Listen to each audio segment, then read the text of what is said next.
Hey, I'd like to welcome you to another episode of Mission Matters. My name is Adam Torres, and if you'd like to apply to be a guest of the show, just head on over to missionmatters.com and click on Be Our Guest to apply. All right, so today's guest is Nick Foy, and he's CEO over at Silverdale Technology. Nick, welcome to the show. Thank you, Adam. It's great to be here. So Nick, this is, and I know you don't know this, but this is one of my favorite topics and struggles we're going to get into today. So how to get your business off Excel spreadsheets and into the future. I got some stories to share, Nick, because let me tell you, we've been working on getting off those Excel spreadsheets for a long time, and I wish I would have known about Silverdale a long time ago. So we'll get into that and more. But before we do, we'll start this episode the way that we start them all, with what we like to call our Mission Matters Minute. So Nick, at Mission Matters, our aim and our goal is to amplify stories for entrepreneurs, executives, and experts. That's what we do. Nick, what mission matters to you? Well, our mission here at Silverdale is to give businesses of any size and scale access to the processes, tools, knowledge, experts, and apps that are going to grow and scale their business. That's what we do here. We've been doing it here for the last 5 years, and I have to say we do it pretty successfully. So how did you fall in line with this business? Like, how were you introduced even to this concept of like making this transition? Like, how'd that happen? Yeah, well, I'm no spring chicken, as you can tell. So I've been kind of in the world of work for over 30 years, and pretty much all of my 30 years worth of experience kind of goes into the creation of Silverdale. And my experience both in manufacturing and logistics and technology consulting, working at places like Amazon, Capgemini, etc., really brought me to, Silverdale is the culmination of all of those years of experience all wrapped up into one company. It's kind of fun to see, like I always knew I was going to run my own company. I had no idea what it was going to be. I was one of those, didn't really know what I was going to do when I grew up, right? So I still don't know in reality, but, but really, when I wanted to create my own company, I looked at, hey, what am I good at? What do I enjoy doing? And Silverdale was born. So I know when you were looking as entrepreneurs or even would-be entrepreneurs and starting a business, like there's always a challenge or a problem we're looking to solve. How did you fall in love with, and this is my words, not yours, how did you fall in love with this problem enough to know that it was going to be something that you were going to spend a significant amount of your time and resources and life energy into helping business owners solve? Yeah, so I've always been a problem solver, right from, when I left school and got my first job, I was always a problem solver. I got fired from my first job after 3 months, and was described as a, disruptive influence on the production line. That's what it said in the letter. What'd you do? I can't let you off the hook on that one, Nick. I don't care. So I used to work at a video recorder factory that really does now, right? VHS video recorder factory. And the factory had a U-shaped production line. I was on the end of the production line. And I realized after a few weeks of being there that my job was to actually fix errors that were happening elsewhere on the line, right? And my job was to catch it and fix it. And so once I figured this out, that's what I was actually doing, is that every time I'd find one of these issues, I'd shout across the production line to whoever made the mistake, hey, I've found another one of your mistakes. Hey, fixing another one of yours. Hey, I've got one of yours here. I fixed it for you. Don't worry about it. And my team leader was like, hey, you got to stop shouting across the production line, right? You're causing absolute chaos. Just stop it, right? Oh, my gosh. To me, it made no sense to me. I was fixing someone else's mistake. And I was 16. I didn't know anything, right? And so anyway, I kept doing it. And eventually I got fired for being a disruptive influence on the production line. But that's been my entire career, quite frankly, from that day forward, is, seeing things that make absolutely no sense. So my next job, I got replaced by 2 fax machines. The next thing I got replaced by was, because my job was to run up and down the yard with production plans and production schedules. And eventually I said, hey, get 2 fax machines. You can do this all day without me being involved. And then, of course, the response was, oh, what are you going to do all day then? And so really that's been my career all the way through. And as I say, Silverdale is kind of a culmination of all of those things. I love technology. I love physical operations, whether it be warehousing, manufacturing, logistics, supply chain. I love helping other people. I've got one of these sets of glasses, I guess, that can see processes and inefficiency in processes right away. Mm. And I love working with diverse range of clients that we have to kind of solve very, very different problems, right? Mm. So I want to get to this concept of getting off the spreadsheet or the Google sheet. Like, when did that specific concept, when was that like, okay, there's a market here for me. This is something that I can sink my teeth into. Like, how'd that happen? Well, first of all, you just do a quick Google search on it, right? There's so many studies being done. Yeah. That up to 90% of all Excel spreadsheets contain errors, right? Mm. And I used to be a very big Excel jockey. Okay, that was Mhm. that. I loved Excel. I had my VLOOKUPs and my pivot lookups, and I had my macros, and I had my CSV files all going into. I used to do all that Yeah. magic that people are all around the world do every day. And I used to be really good at it, right? And Mm. but the reality was that when I started getting into the ERP world, I then realized that, Mm. wait a minute, these ERP systems are way better at doing this stuff. And quite frankly, I shouldn't be doing this. I shouldn't have to do this anymore. Um, Mm.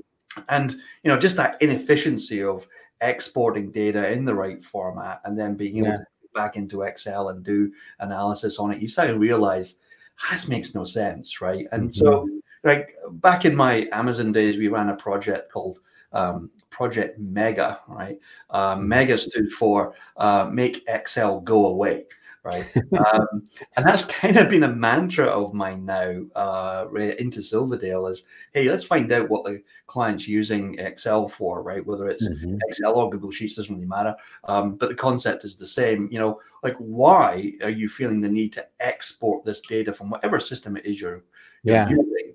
Like, why do you have to do that, right? Because Mm. as soon as you hit that export button, the data's out of date, right? The next Yeah. sales order, the next delivery, the next piece of inventory, whatever it might be, your data's stale, right? Mhm. At that point. And, in today's world, even 5 or 10 minutes worth of data not being in there, you're going to be making some poor decisions. Mm. So, with 90% of Excel sheets having errors and this kind of, non-real time nature of it, quite Yeah. frankly, there are much better ways of dealing with your data these days, way better than there was even, 10 years ago. Mm. What do you think is the hurdle for I'm trying to picture myself in your shoes. I go to this business, maybe they started it from scratch. I know you're working with businesses that are, anywhere from 20 to 50 employees, even into the hundreds of employees. So I'm thinking some of these businesses were small businesses. They started, they grew over time. They have their systems. Many of these systems are not going to be ERP. When they started their business, maybe this wasn't even viable for that size of business way back when there weren't other solutions like you can now. Like, what's the challenge when you go in there and you start like kind of getting into the weeds with the business owners? Like, what are some of the challenges there? Well, first of all, when we talk about ERP, ERP it's a phrase that the ERP industry invented, I think, right? Quite Hmm. frankly, I don't think anyone who uses ERP doesn't call it ERP, right? Yeah. It's just the system or the business systems, whatever you want to call it, right? Hmm. So, and for a lot of people, that is Excel or it's Google Sheets or wherever it might be. Hmm. But to answer the specific, when do you know that it's the right time to take the Hmm. leap, right? Well, the answer is yesterday, right? You're already too late. Okay, Yeah. you should have done it already. If you're asking the question, you should have done it already. Hmm. That's kind of my experience. And I guess again, though, 15 years ago, 20 years ago, there just weren't that many great options for Yeah. small, medium-sized businesses. Like they're not going You to, had to be enterprise back then. Am I off? Like yeah. you had to be enterprise, right? Get something custom built or 100%, right? You'll be spending hundreds of thousands minimum, if not yeah. millions, right, Mm. on implementing an SAP or an Oracle or something like that, right? Yeah. And these small, medium-sized businesses, there's no way they're going to make that Mhm. kind of investment, right? Over the last 20 years, really, and especially in the last 10, there's lots of great kind of web-based ERPs now out there. Yeah. We work with Odoo. That's our ERP of choice. Quite frankly, I haven't found a business or an industry that I can't fit into the Odoo system. That's why we've stuck with it for so long, and why Mhm. we continue to focus on it. But the reality is that these systems now are so accessible that Mhm. you're kind of bonkers not to do it, right? You Yeah. know, especially with, you know, the licensing models have all changed in the last few years as well. That Mhm. even as a solo entrepreneur, quite honestly, you know, a single user license for less than $100 a month, like, Mm. why wouldn't you, right? Get access Mhm. to all that technology and benefit. And if you get started in the right way, it's a hell of a lot easier than doing it later, right? You know, we do this all the time with clients. They come to us and either they're on a different ERP, or they're coming from Excel, or they're coming to from a failed implementation previous.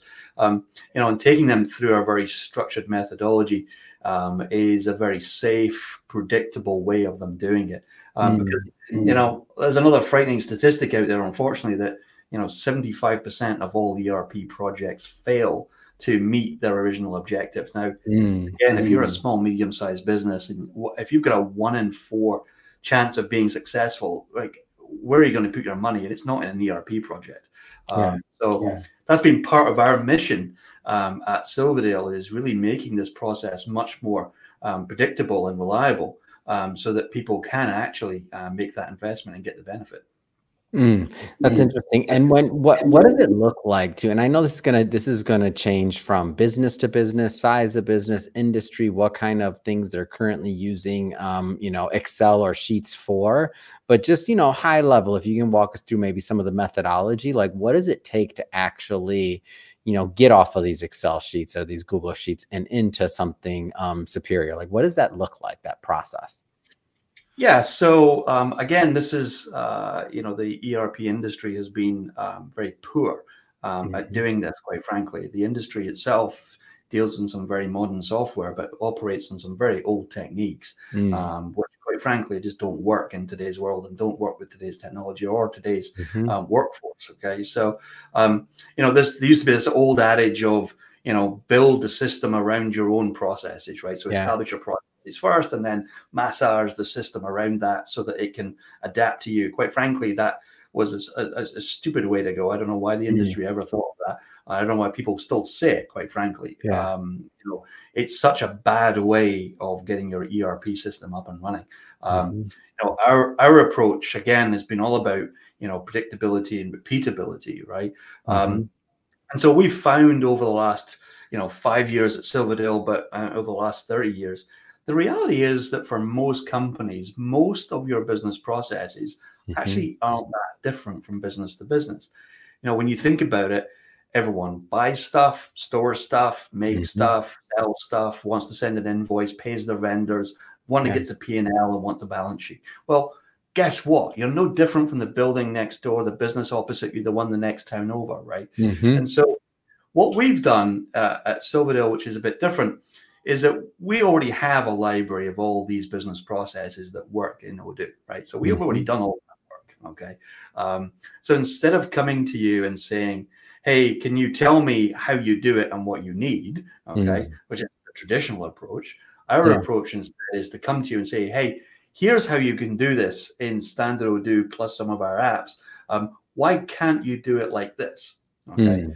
So as long as you as a business and your people are willing to bend and mold around the standard business processes that we Mhm. have, then you're going to have a much better experience and a much higher rate of success in taking away Yeah. all those risks. So part of our process, really, we don't take on every client that comes to us. Quite frankly, some Mhm. people just aren't ready. Okay, Yeah. you know, they're still trying to figure out, you know, what they sell, who they sell to. They're still trying to figure out Mhm. their own internal process.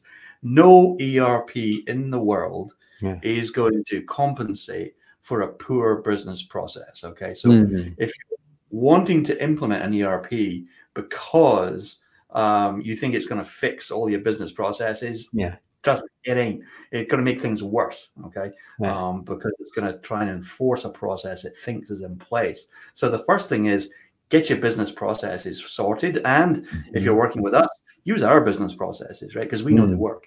Okay, we've Yeah. tried and tested them. So we go through a very defined three phases people are working with us. Our first phase is discovery. That's where we do a lot of our business process work. We identify gaps, we identify mitigation strategies.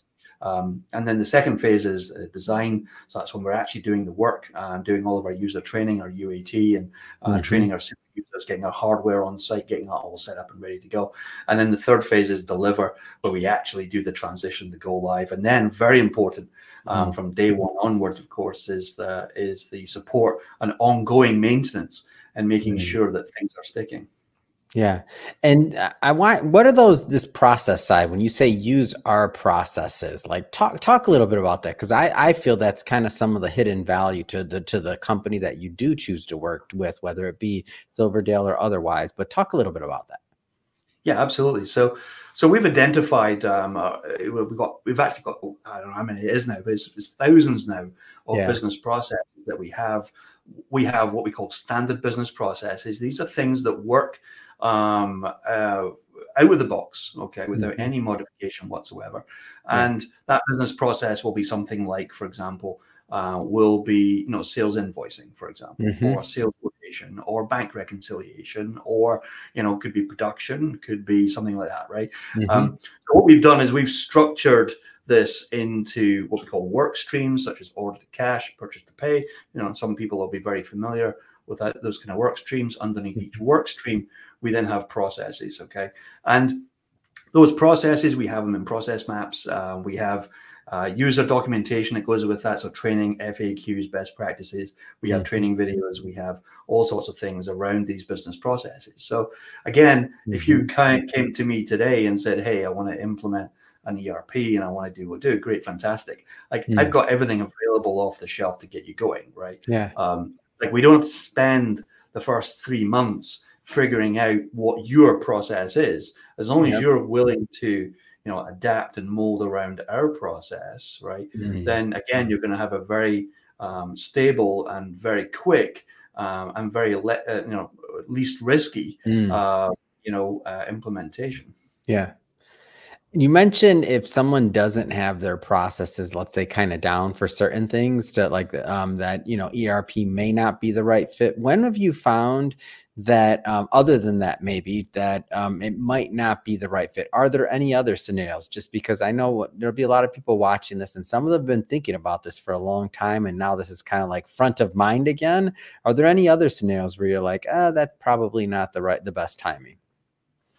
So, timing wise, I think the timing is right for everybody, quite honestly, right? It really comes down to whether you are ready to take this on, right? Do you have, and when we say you have business process, we're not talking about Visios or having things. No, you're talking about figuring out your business model, right? Like what you're going to sell or how you're going to monetize. You mean like things like that? I think that's what you meant. Am I off? Yeah, absolutely. And if you can describe your business process, how does an order come in and how do you fulfill that order? If you can describe it, then don't worry, right? We can help you to figure that out, right? Or figure out the detail. But what happens is, it happens, I would say, rarely these days that we get those calls from people who are like, I'm thinking about doing this, I'm thinking about doing that. Oh, great. You go think about it and come back when you've thought about it, right? I'm not quite sure how I'm going to help you right now. I'm thinking about starting a business, Nick, but if I do, then no. Well, you pick up the phone when you're ready. Right? I'm not sure I can help you with that, right? Yeah. So again, we don't take on every client, and really what that comes down to, though, is your willingness to change your existing business processes to match the ones that we have, and your willingness to work with me and my team to change your physical process as well, if necessary, right? Some people come to us and they're very rigid. I want the system to do this. I want to do it in this way. I don't want to change. I don't want to it's like, okay, but it's not the best, and there's a better way possibly, or something equivalent, then why not? I get it. You'd be surprised, right? I get people who come to us and say, hey, I want to implement Odoo. Fantastic. Great.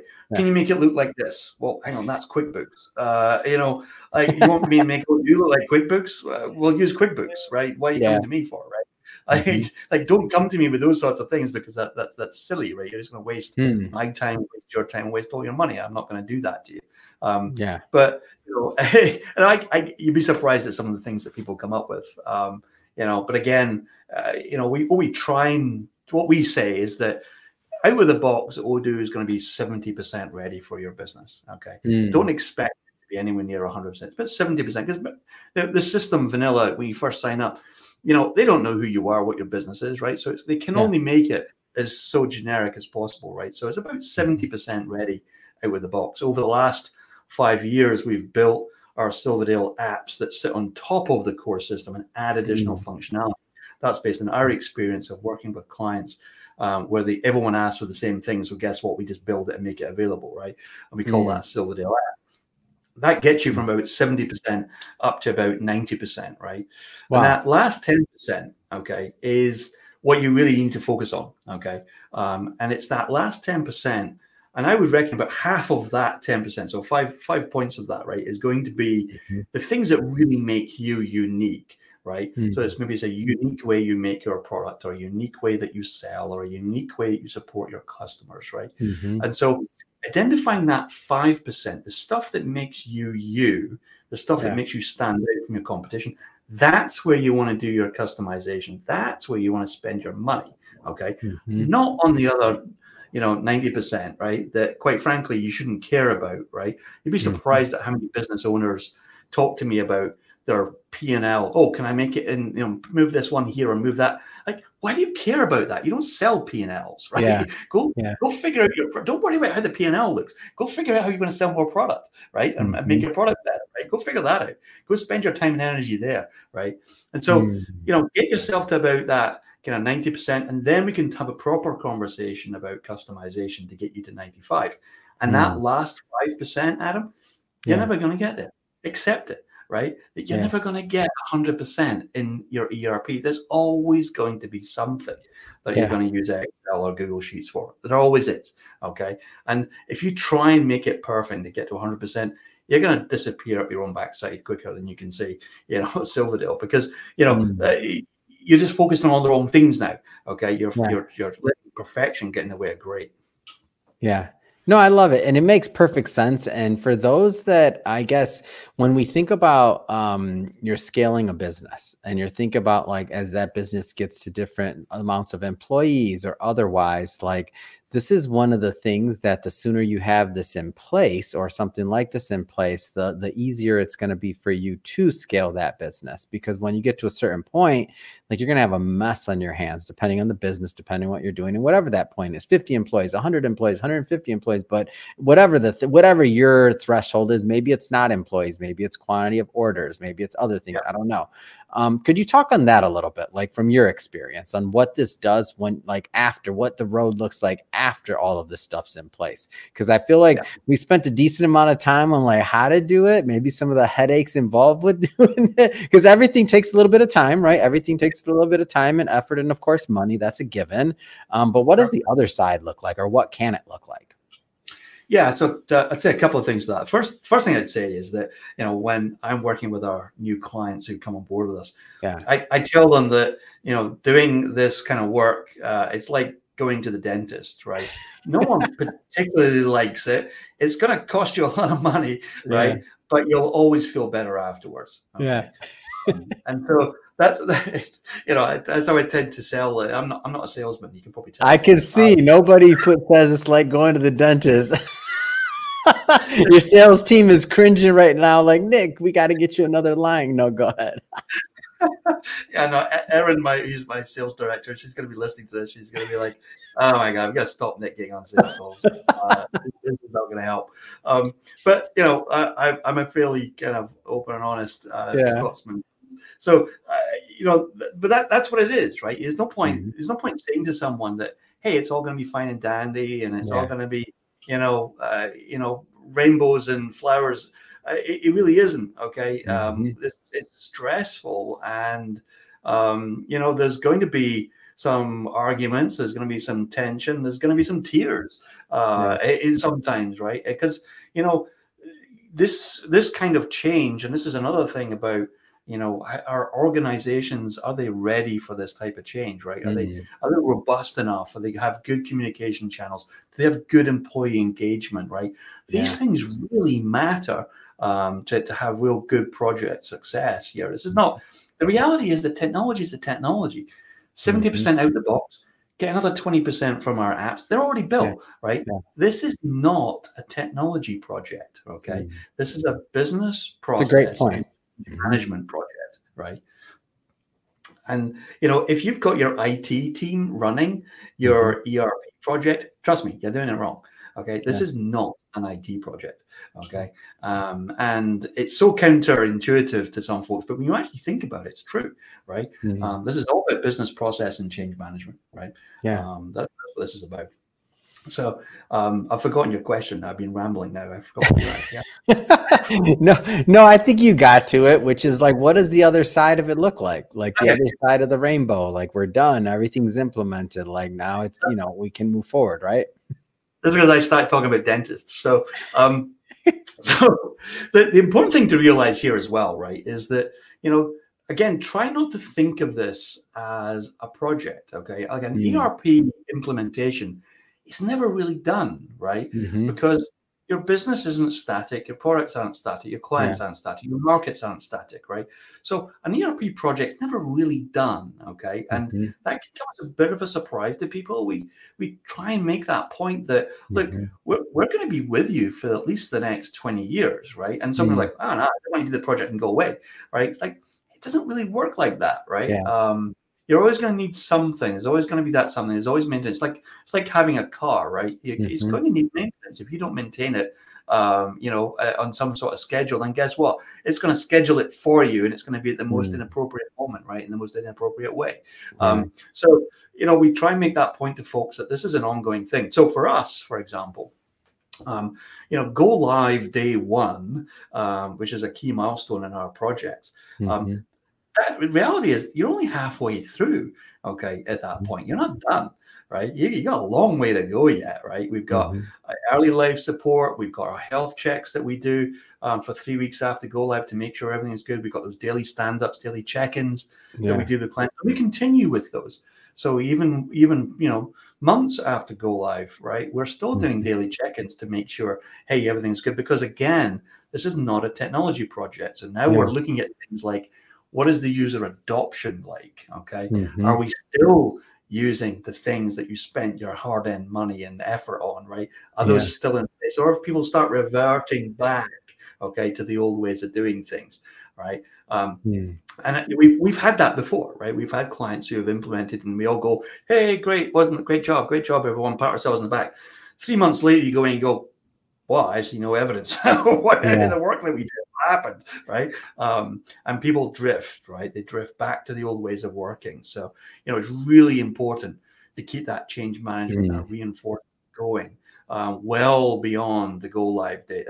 It's so Yeah. critical. I tell you, most people don't get that. They think, oh, day one go live, and they celebrate. Like, there's nothing to celebrate on day one. Okay, you ain't nowhere near done yet. Yeah. It's great. Well, Nick, this has been a lot of fun. I mean, I've learned a lot about what it looks like to up your business, to get off, to implement ERP, and also just your processes. 70% pretty good out of the box. Add another 20% for the Silverdale apps, and then really focus on that remaining 10% to tweak and to hone. And this is an ongoing thing that evolves with your business. So I learned a whole lot. Hope the audience did as well. I just have to ask, what's next? I mean, what's next for you? What's next for Silverdale? Yeah, what's next for us really is implementing some new technology into our Mm. processes. So we've got a great database of tickets and tasks and projects and activities, and you name it. We've got a lot of data now, and we're really working now with some really cool AI tools Yeah. to really scale our business and really achieve our mission of democratizing ERP. And really, what that means is consolidating that knowledge into way more self-service tools to help even more businesses. So that's really what's on the cards for us. Hmm. Fantastic. And if somebody's listening to this and they want to connect and they want to learn more about Silverdale, how do they do that? Yeah, so the two best ways to doing that is to go to our website, which is silverdale.us. And in fact, if you go to silverdale.us/mission, you'll drop onto the page specific for this podcast. And of course, we're across all the socials on @Silverdale Tech is our handle across all the usual suspects. Fantastic. And for everybody that's listening, just so you know, we'll put links to that into the show notes so that you can just click on the links and head right on over. And speaking of the audience, if this is your first time with Mission Matters and you haven't done it yet, hit that subscribe or follow button. This is a daily show. Each and every day, we're bringing you new content, new ideas, and hopefully new knowledge and inspiration to help you along the way in your journey as well. So again, hit that subscribe or follow button. And Nick, thank you so much for coming on. It's been a pleasure. Thank you, Adam. It's been fun.